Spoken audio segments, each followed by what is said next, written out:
When we came to the siege survivors, we wanted to ask the same question. Why have you survived? How could you survive with that deadly ration?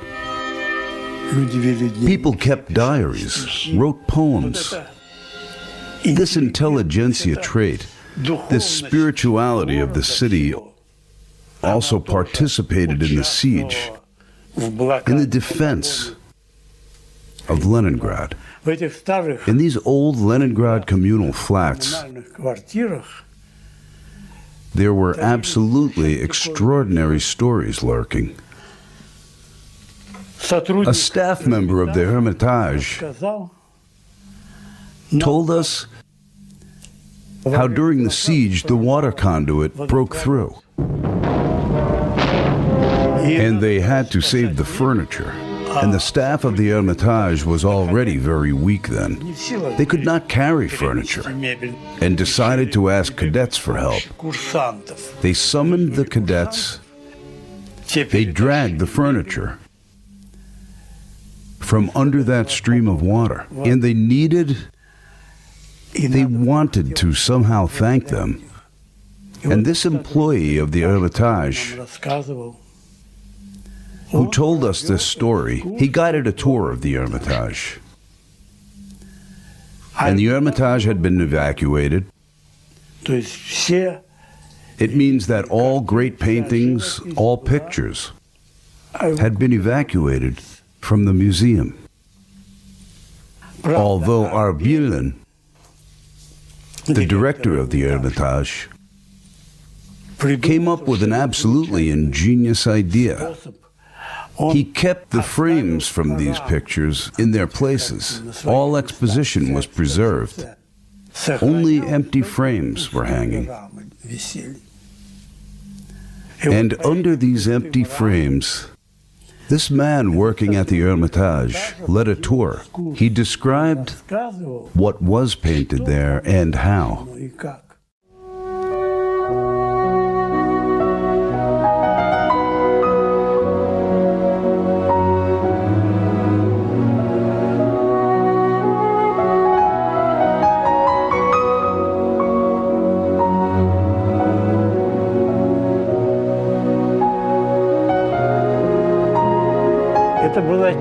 That was an inspiring excursion. In these empty frames, he recreated the paintings by Leonardo, Rembrandt, Kramer, the great Dutch masters. Still life paintings, everything which had been there once. For us, it has always been important that apart from these material hardships, bombardment, frosts, and so on, there was spiritual life in the city which helped people survive. And in this spiritual life, maybe the main thing was not the theater performances, not that there were concerts in the Philharmonic Hall. All these were isolated events.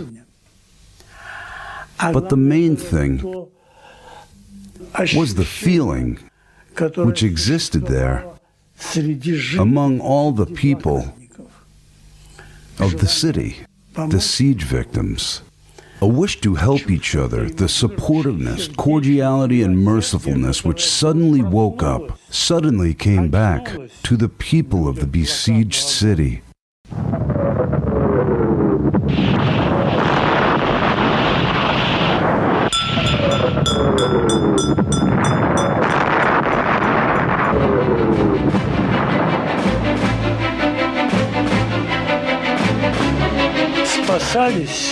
Mostly, the ones who survived had been saving others. Those who stood in queues, who carried water, they did not save up the calories. They did not lie down in order to save up their warmth. But those who worked for their families, for their relatives, their fellow workers, people would take pieces of houses for firewood.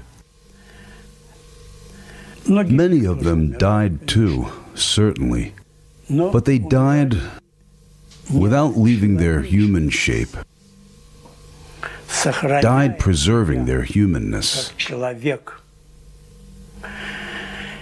And this was a very important discovery for us. In general, there were discoveries.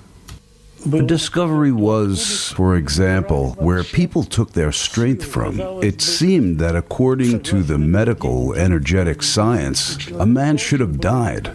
But he or she did not, either by virtue of their responsibility, love, duty towards their children, towards their relatives. I personally remember the story of Lydia Ohapkin. She had 2 children. Her husband was at the front. She had nothing to feed her children with. The children were dying by the minute. And what she thought of, this is something only a mother could think of. She pierced her vein and let her children suck her blood. And in this way, they lived out for another several days. Then, not even her husband, but a messenger from her husband came and brought some food. But she was there and told me about this scene when they were evacuated through Lake Ladoga. And her husband got to that side. He looked for them. And he found her among the evacuated people with the children. When he saw this old woman, worn out by hunger, he could not utter a word. He took off his hat.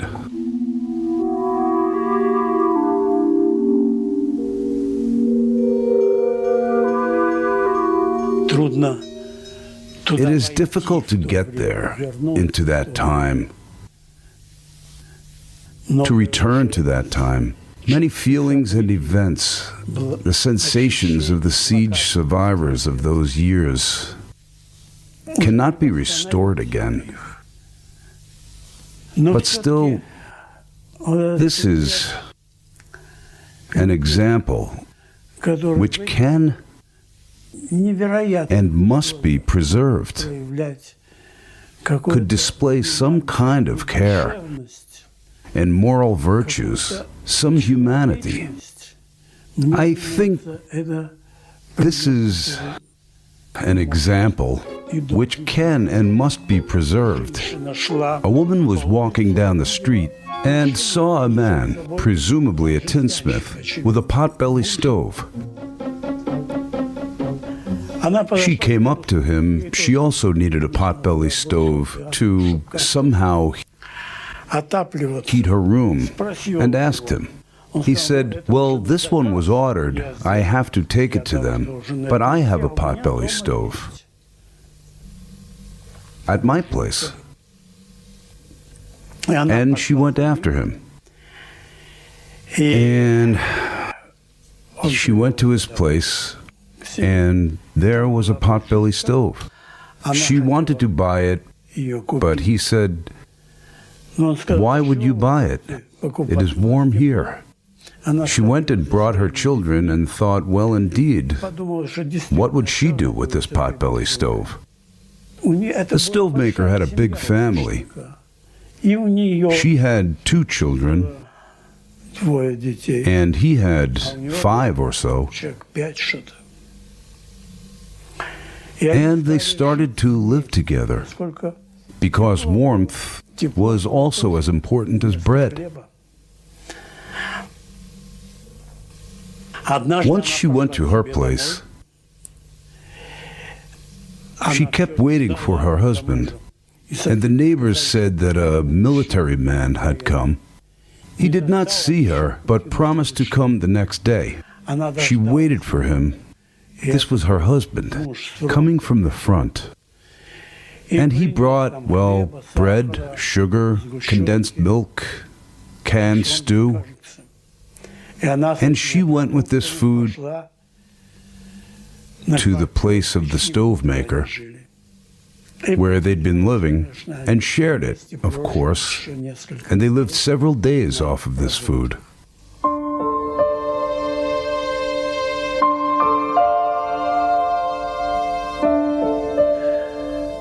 Many years have gone, and once a young man came to her place, one of the stove maker's boys,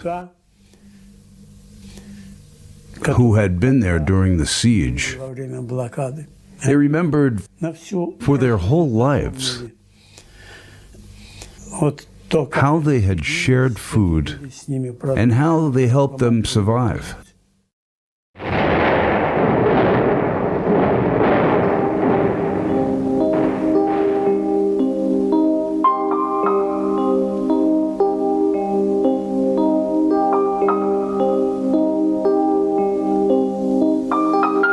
We recorded 100 stories of siege survivors, and another 100. Curiously enough, the Postal Service operated during the siege. In the hardest time, the Postal Service continued to work, and we were lucky to find a postwoman and a siege survivor, Natalia Sidorovna Petrishina. For how many years I have tromped these stairs during the siege, and after the siege, and before the siege. Good afternoon. Hello, hello. Now I see you better. You were at my place then, when you were writing a book. It seems you came to me at the hostel. Yes. You were young then. Oh, they even prepared a bag for me. You see? It's a pity there is not that bag, which I used. It was all patched. Just as I started to work at the post office, that bag also accompanied me to my pension. Well, you come, take the letters, go and deliver them. The staircases are dark, doors open. First you knock. There were no electric bells. Pull the door is open. You enter the flat, look, knock on the door of the room. They do not answer. You open the door, look around, so that to see the man, not that he is sitting, no, but all the time they are lying. You shake him. Here, alive. You say, there is a letter, read it. You walk to work along the Bolshoi Avenue, alone or supposing 2 or 3 people from the hostel. We just walked over the corpses. Because when a man dies, they wrap him in a sheet and bring him to the Bolshoi. Well, as for eating, I at first went to the Piskarovka for Pete Boggs. You get into the pit. Taste it. Sour, well, means you can take it and eat it. Fill this 1-liter jar and leave. You come home. They used to give sunflower oil, egg powder. Well, you mix it all and spread on butter, and you have a sandwich as if with caviar. And then the military men did not let us in anymore. I do not know why. And then it was real bad. Like this. That's it. Let's go to the area where I worked, to the Kamenny Ostrov, along Kurovsky Avenue, where I used to deliver post before the siege and during the siege.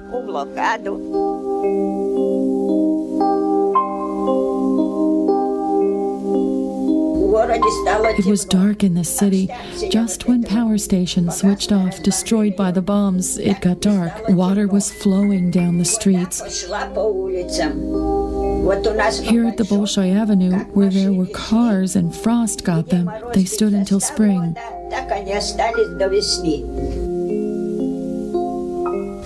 The bag weighed 24 kilograms. I used to put the bag like this so that it does not fall to the ground and so that I regain the balance, and I myself used to sit on the railings. And I went like this. This is to save energy from my feet and to observe the control period. This is faster. And I used to walk through the back door entrance. There are buckets with peelings like that. At first it was clean enough. You take these peelings into the bag, come to the post office, wash them and put them onto the potbelly stove like this. And then, at the beginning of December, there were just rats. But still people used to throw away garbage. The rat would run away. You collect everything after it, wash again, and I got through with it. I came to a flat. There was a man lying. I shook him. He was alive. I say, "Here is a letter for you. Shall I read it to you?" Yes, read it.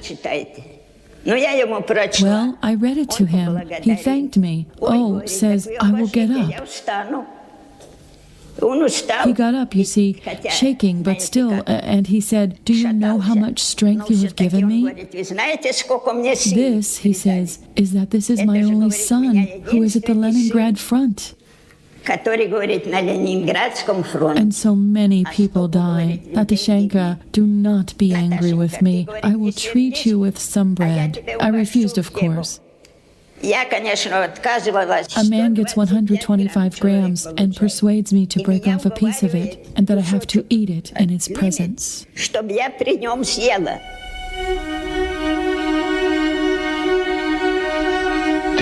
Natalia Sidorovna worked as a postwoman for 38 years, and for this devoted, unheard of work,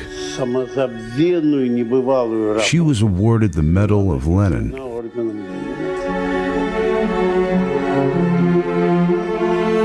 I was here. This wall had fallen. This room I got. Here, this one.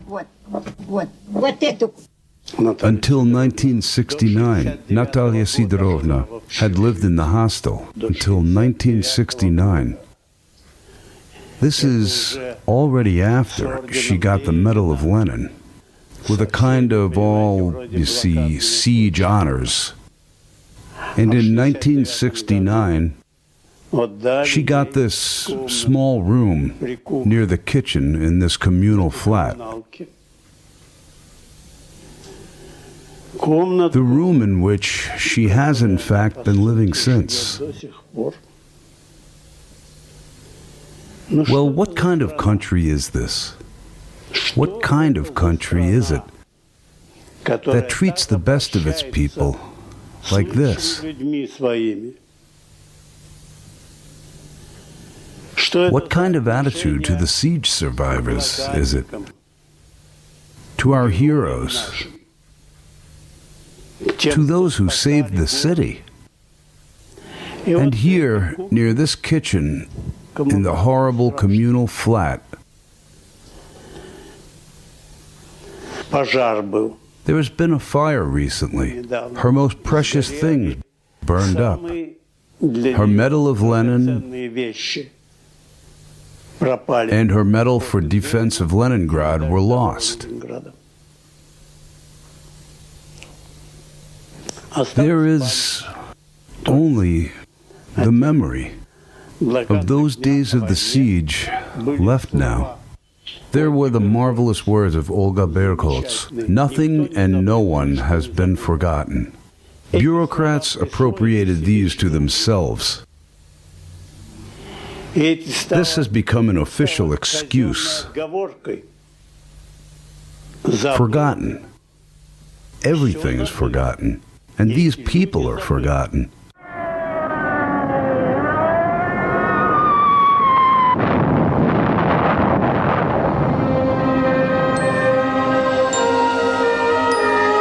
I will try to get back our memory to those siege survivors who fulfilled their duties, sacrificing both themselves and their families, so that thousands and thousands of dying Leningraders would receive at least their little ration of bread.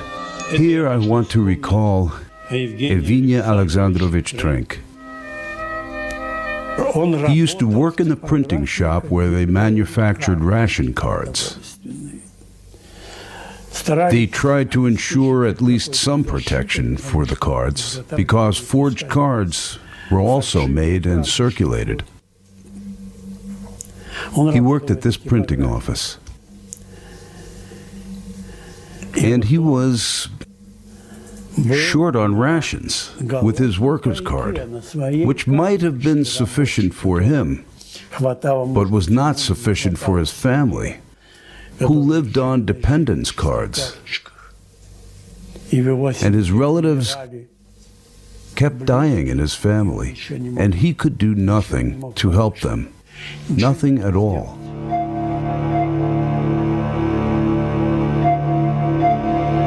Absolutely inexplicable things happened. Once, a mother told me that she and her 2 children, she felt she was dying. She was tired of resisting death already. She realized that she was dying and wanted to die. And her children did not let her. They would not let her and kept asking, "Mom, do not die. Do not die." They were terrified that she was dying. And this fear of her impending imminent death. And the children, in fear of their dying mom, it passed on to her. And they did not let her die. She survived.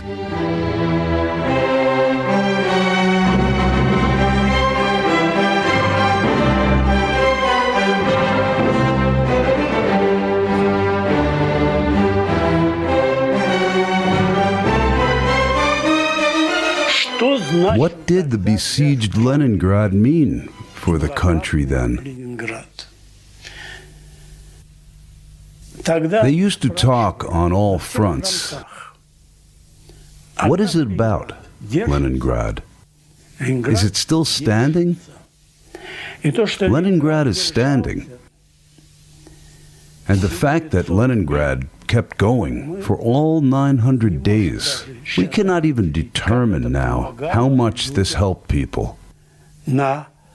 Starting from the northern front and up to the Crimea, near Kirch, how much this helped to stand fast. Leningrad became the symbol of the city, the only city in the history of World War II, which did not surrender despite these horrible conditions, its horrible situation.